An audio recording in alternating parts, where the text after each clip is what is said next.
주님께서 여러분과 함께 마테오가 전한 거룩한 복음입니다.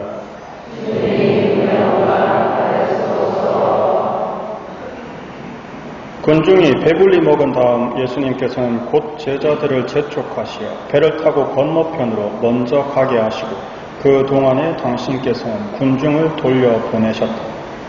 군중을 돌려보내신 뒤 예수님께서는 따로 기도하시려고 산에 오르셨다. 그리고 저녁때가 되었는데도 혼자 거기에 계셨다. 배는 이미 무태서 여러 스타디온 떨어져 있었는데 마침 맞바람이 불어 파도에 시달리고 있었다. 예수님께서는 새벽에 호수 위를 걸으시어 그들 쪽으로 가셨다. 제자들은 예수님께서 호수 위를 걸으시는 것을 보고 겁에 질려 유령이다 하며 두려워 소리를 질러댔다. 예수님께서는 곧 그들에게 말씀하셨다. 용기를 내어라. 나다. 두려워하지 마라. 그러자 베드로가 말하였다. 주님, 주님이시거든 저더러 물 위를 걸어오라고 명령하십시오. 예수님께서 오너라 하시자 베드로가 배에서 내려 물 위를 걸어 예수님께 갔다. 그러나 거센 바람을 보고서는 그만 두려워졌다. 그래서 물에 빠져들기 시작하자 주님 저를 구해주십시오 하며 소리를 질렀다. 예수님께서 곧 손을 내밀어 그를 붙잡으시고 이 믿음이 약한 자야 왜 의심하였느냐 하고 말씀하셨다. 그러고 나서 그들이 배에 오르자 바람이 그쳤다. 그러자 배 안에 있던 사람들이 그분께 엎드려 절하며 스승님은 참으로 하나님의 아드님이십니다 하고 말하였다. 주님의 말씀입니다.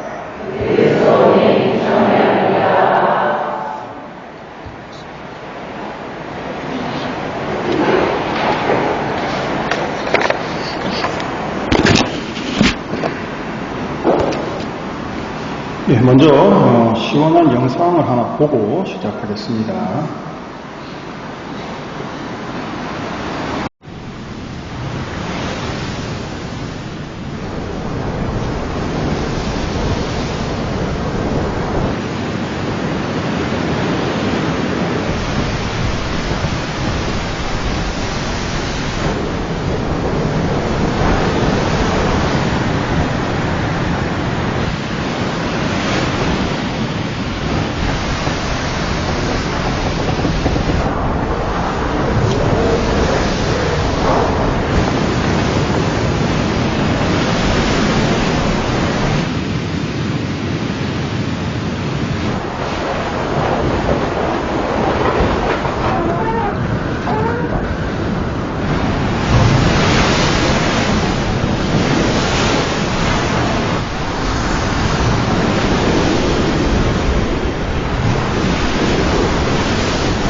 예, 좀 시원하셨습니까?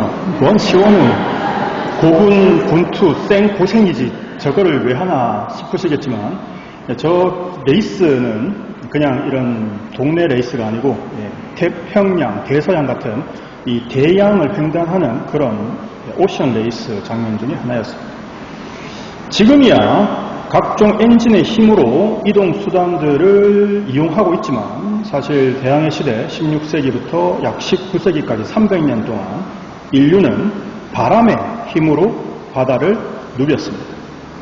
이 범선시대 19세기 말엽에 이 범선시대의 정점을 찍은 배가 있습니다. 그 배는 바로 클리퍼 선이라는 종류의 배로 굉장히 날렵하게, 그런데 상선인데 배가 저렇게 날렵하면 짐을 얼마나 실을 수 있겠냐.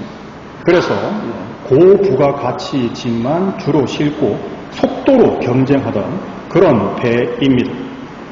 그 배 중에 유일하게 남아있는 지금 배는 저 커티샤프라고 저 오른쪽 위에 그 드라이독에 보존되어 있는 그것이 유일하게 클리퍼 중에 남아있는 배입니다. 바람이 아주 좋을 때는 그 당시 최신의 엔진선이었던 증기선을 추월할 정도로 유명했지만 결국은 역사 속으로 사라졌죠. 이 클리퍼선들이 주로 활약하던 항로는 미국 동부에서 출발해서 남아메리카 마젤란 드레이크 해협 케이프 혼을 넘어서 샌프란시스코까지 사람들과 장비를 실어 날랐습니다. 바로 골드러시 시절입니다. 이때는 아직 대륙 횡단 철도가 만들어지기 전이고 파나마 운하는 당연히 없었죠. 그래서 저렇게 아메리카를 돌아서 동부에서 서부로 사람들을 실어 날랐습니다. 이 항로의 최단 기록은 89일입니다. 얼마나 빠른 건지 라고 생각하시겠죠. 그럼 일반적인 범선은 저기를 돌아가려면 얼마가 걸리느냐? 보통 180일에서 길게는 270일이 걸립니다. 그렇게 가야 되는 거리를 이 클리퍼선들은 89일 만에 돌파하는 거죠. 90일 정도에 돌파하는 겁니다. 절반 정도. 그런데 이 클리퍼선들이 가장 맹활약을 했던 항로는 이 항로가 아니라 이 항로입니다. T-레이스 항로라고 불리는 곳으로 중국 푸저우에서 차를 싣고 런던까지 차를 나르던 항로입니다. 24,000km의 항로의 최단 시간 기록은 91일. 일반 범선들은 120일에서 약 180일 정도 걸리는 그런 거리였습니다. 당연히 프로스포츠 같은 게 없던 이 시절, 이 T-레이스는 많은 영국 사람들에게 관심거리죠. 내기였죠. 티타임, 말 그대로 홍차를 마시면서 오후에 홍차를 마시면서 차를 실어 올 배가 출발했다던데, 야 어디까지 왔던데, 야 올해 1등 어느 팀에 걸었냐 하면서 내기를 하던 정말 유명한 경주 대회였습니다. 이 T-레이스 중에서 가장 유명한 대회는 1866년에 있었는데 아리엘이라는 배와 타이핑이라는 배의 대결로 이 두 배는 99일 만에 중국에서 런던에 도착했습니다. 그런데 이 두 배의 시간 차이는 20분. 얼마나 팽팽했겠습니까? 그러니까 사람들이 전부 이 레이스에 땀을 쥐고 기다렸죠. 중간 기착지를 돌면 전보가 영국으로 보고됩니다. 무슨 배가 지금 여기서 출발했다. 그러면 그때부터 사람들은 이제 도착 시간과 1등 배를 놓고 내기를 시작했죠. 이 1866년 대회는 마지막까지 반전을 거듭했습니다. 아리엘호가 템즈강 입구에 먼저 도착을 했는데 이때 템즈강은 범선이 다니기에는 불가능하거든요. 그래서 증기 예인선이 이 범선을 끌고 부두까지 딱 도착을 하면 승리하는 겁니다. 그런데 문제는 아리엘호의 증기선은 그 자리에 없었습니다. 타이핑호가 먼저 뒤에 도착했지만 이미 타이핑호의 예인선은 대기하고 있었죠. 바로 배를 묶고 끌고 가서 타이핑호가 20분 차이로 승리하게 됩니다. 이게 이제 말이 많죠. 왜냐하면 범선끼리 대결을 했는데 증기선으로 승패가 갈린다는 게 말이 되냐? 이거는 우리한테도 모욕이다 하면서 설왕설래. 그래서 결국 두 배의 선주와 선장들은 합의를 하고 상금을 사이좋게 나눠 가졌습니다. 1869년 수에즈 운하가 개통이 되고 똑같은 해에 미국 횡단 철도가 개통되면서 두 항로의 클리퍼 선들은 역사 속으로 사라지게 되었습니다. 오늘 제가 이 이야기를 드린 이유는 저희 상선 이야기를 한 게 아니라 바로 바람 때문에 말씀을 드리고 싶은 거죠. 사실 요즘 상선들은 최단 거리를 항해합니다. 수에즈 운하를 통과할 때는 약 30일 정도 걸립니다. 중국에서 유럽까지. 하지만 요즘 아시다시피 홍해와 페르시아만의 전쟁 이슈가 있죠.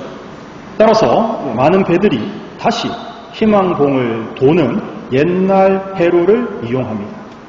그렇게 희망봉을 돌아갈 때는 지금의 배들도 45일 정도 걸립니다. 그러면 요즘 말이 많이 나오는 북극 항로는 만일 상시 개통이 되면 얼마나 줄일 수 있느냐. 저렇게 18일에서 20일 걸리거든요. 엄청나게 줄어드는 거죠. 다시 바람 이야기로 돌아가면 클리퍼 이 시대 때 중국에서 영국까지의 여정은 결코 쉽지 않았습니다. 이 클리퍼 선들은 최대한 항구에 들어가지 않는, 즉 기항을 하지 않는 것이 목적입니다. 왜냐하면 항구에 들어가면 기본적으로 3일이 깨지거든요. 들어갈 때 하루, 짐 싣는데 하루, 나오는데 하루. 그래서 어떻게든 항구에 안 들어가려고 했습니다. 만일 항구에 들르더라도 항구 안으로 들어가는 게 아니라 밖에 세워놓고 보트로 물하고 식량만 빠르게 싣고 바로 출발하는 것이 당연한 거였습니다. 따라서 이들에게 바람의 길은 절대적이었죠. 최단 거리가 중요한 게 아닙니다. 어떻게 하면 바람을 가장 잘 받을 수 있느냐가 이들에게는 관건이었습니다. 그래서 중국에서 말레이 반도로 부는 바람, 그리고 인도양을 거스르는 무역풍, 계절풍, 그리고 반대로 무역풍과 편서풍을 타고 영국까지 가는 저 루트를 한장들은 연구하고 선장들은 어떻게 하면 바람을 최대한 받아서 빠른 속도를 낼 수 있느냐를 연구했습니다. 저 코스에서 제일 어려운 부분은 저기 동그란 원으로 그려진 적도 무풍지대입니다. 저기는 가장 해양열이 뜨겁기 때문에 상승 기류가 발생해서 바람이 없습니다. 말 그대로 무풍지대가 되거든요. 그러니까 저기를 어떻게 들어가서 해류를 타고 빠르게 돌파하느냐에 따라서 이 전체 일정이 엄청나게 큰 차이를 가져올 수 있는 지역이었습니다.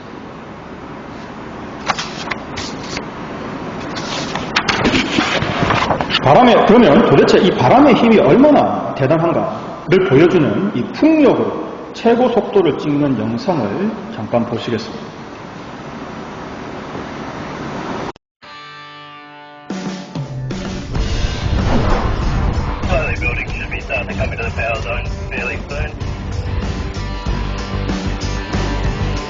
Do the full run. It seems pretty consistent down here for breeze and direction. Coming to you. Come on.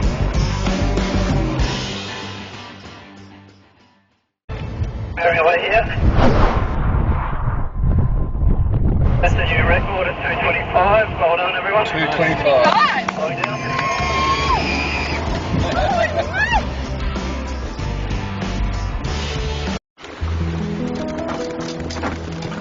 Sailing, to me, it's beautiful. There's no end to the subtlety of it. Sailing is an incredibly peaceful sport at times, but it's not anymore.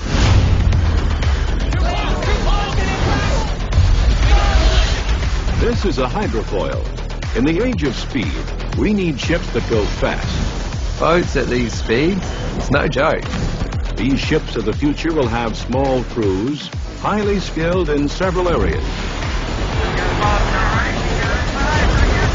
The F-50s are a pretty different animal. Their platform must be versatile and easy to maneuver. It's sailing, but it's turbocharged. We are always evolving the technology, so the boats are always getting faster. Right now, the top speed is just under 100 kilometers per hour. And our goal is to hit triple digits, so we obviously want to be the fastest team ever to sail an F-50.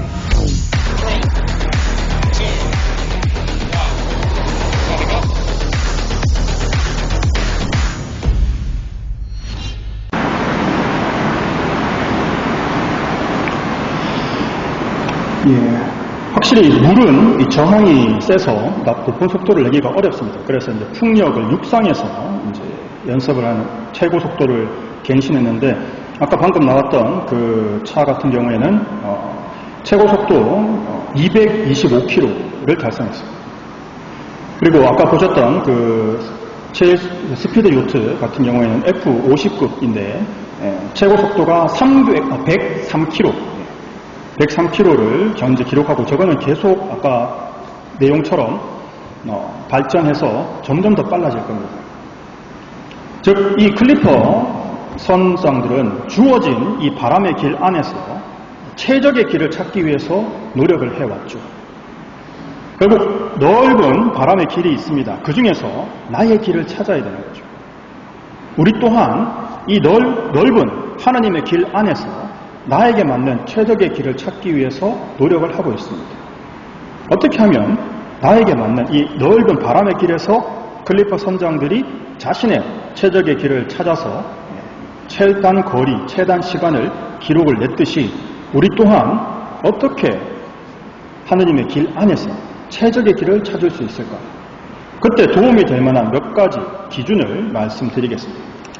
왜냐하면 순명한다는 것은 무지성으로 생각 없이 그냥 주어진 대로 수동적으로 살아간다는 뜻이 아닙니다. 저 클리퍼 선장들은 주어진 바람의 길 안에서 자신의 경험, 배의 성능, 선원들의 능력을 합쳐서 최대한의 시너지, 즉 상승 효과를 만들어내었죠. 앞에 그 육상에서 225km 찍은 그 영상에서도 잠깐 밖에 안 나왔지만 영상을 보면 바람을 찾아서 계속 이동합니다. 최적의 바람의 길을 찾기 위해서 이리저리 다니면서 가장 적절한 각도를 찾았을 때 최고 속도를 찍을 수 있었던 거죠. 따라서 우리도 하나님께서 우리에게 주시는 그 하나님의 길 가운데서 나에게 맞는 최적의 길을 찾아야 하는 거죠. 그렇게 하기 위해서는 다음과 같은 것들이 도움이 되실 겁니다. 첫째, 계속 반복해서 제가 말씀드리는 거지만 타인과 자신을 비교하지 마십시오. 그는 그의 길이 있고 나는 나의 길이 있습니다. 그의 길이 나의 길이 될 수가 없습니다.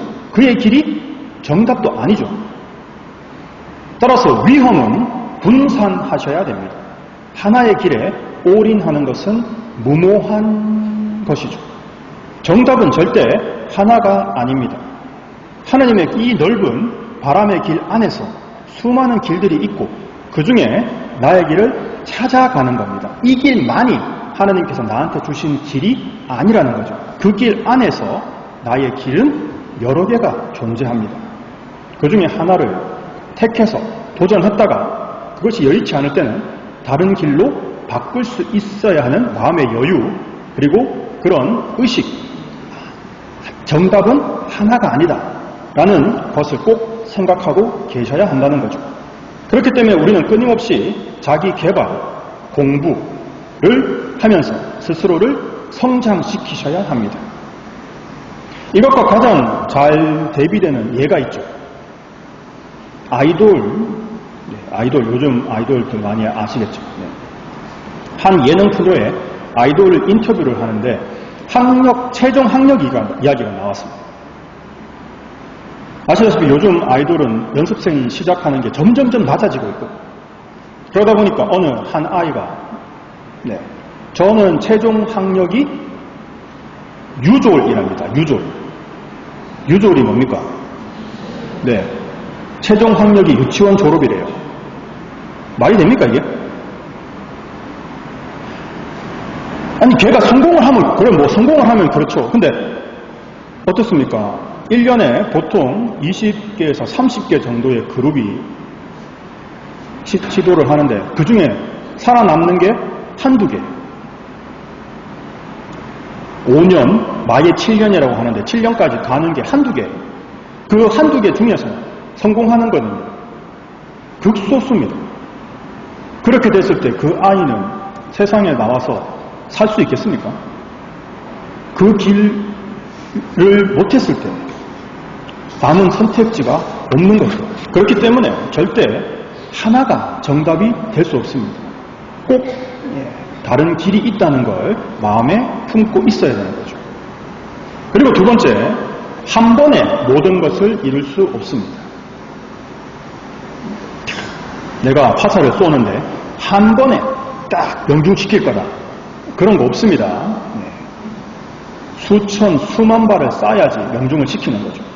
피카소, 명작을 엄청나게 그렸지. 피카소는 명작만 그렸습니까? 아니죠. 수만 점의 그림을 그린 것 중에서 명작이 몇 개 있는 겁니다. 모차르트는 명곡만 작곡했습니까? 아니죠. 수많은 곡 중에 명곡이 있는 겁니다. 셰익스피어는, 톨스토이는 명작만 만들었습니까? 아니죠. 수많은 습작과 수많은 연습 끝에 만들어진 것이 명작이죠. 에디슨은 어떻습니까? 백열등을 만들 때 한 방에 딱 만들었습니까? 아니죠. 수만 번의 실험 끝에 만들어진 게 백열전구입니다.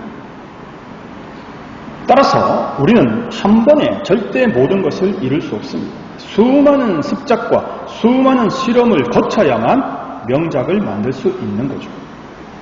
그리고 세 번째, 넓게 배우고 넓게 생각하십시오.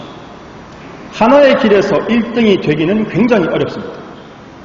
하지만 여러 지식들을, 이 상위 지식들을 조합하는 메타인지, 즉 자신이 무엇을 알고 또는 무엇을 모르는지 스스로 아는 힘을 키우십시오.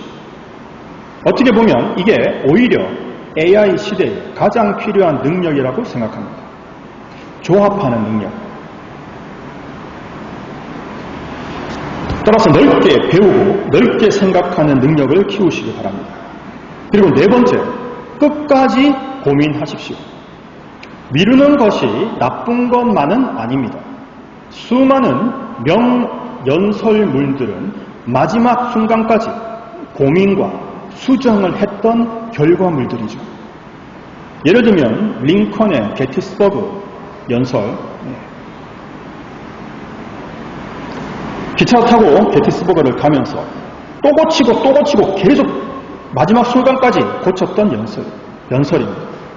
또 마틴 루터 킹의 그 유명한 I have dream, 그것도 강년 전까지 끝없이 수정했다고 합니다. 끝까지 우리는 고민해야 됩니다. 그리고 마지막 다섯 번째, 실패를 두려워하지 마십시오. 이 길이 아니었어. 나는 실패자야. 그런 거 없습니다. 그 길이 아니면 다음 길을 선택하면 되죠. 왜냐하면 여전히 우리 등 뒤에는 하나님의 바람이 불고 있습니다. 하나님께서 우리를 밀어주고 계시죠. 여기가 아니면 다음 길을 선택할 수 있습니다. 그리고 그 길이 더 최적의 길일 수 있죠. 나는 하나님의 사랑받는 자녀이고 제자입니다. 하나님께서 나를 최고의 길로 이끄시죠. 하지만 하나님의 길이라는 건 이렇게 어떤 정답된 길이 있는 게 아닙니다. 아주 넓게 바람의 길처럼 우리를 뒤에서 밀어주고 계십니다. 여기에 내가 응답을 하고 나의 능력과 나의 노력을 다 할 때 나는 최적의 항로를 찾을 수 있는 거죠. 즉 클리퍼 선장들이 바람의 길 안에서 자신들의 항로를 찾았듯이 우리 또한 하나님의 길 안에서 나의 길을 찾아낼 수 있습니다. 지금의 상선들도 엔진의 힘으로 움직입니다. 연료와 기름이 없다면 무용지물이죠. 자연을 이용해서 최고의 속도를 내었던 선조들의 지혜를 통해서 바람의 길을 탔던 그들의 지혜를 통해서 하나님의 길을 타고 하나님의 바람을 받고 순풍의 길을 살아갑시다. 하나님 세상 만물의 주인이시여 당신의 길에 순명하며 저를 봉헌하고 주님 손길에 저를 맡깁니다. 저의 노력을 더해서 주님과 함께 만들어간 이 길이 최고의 길입니다. 아멘.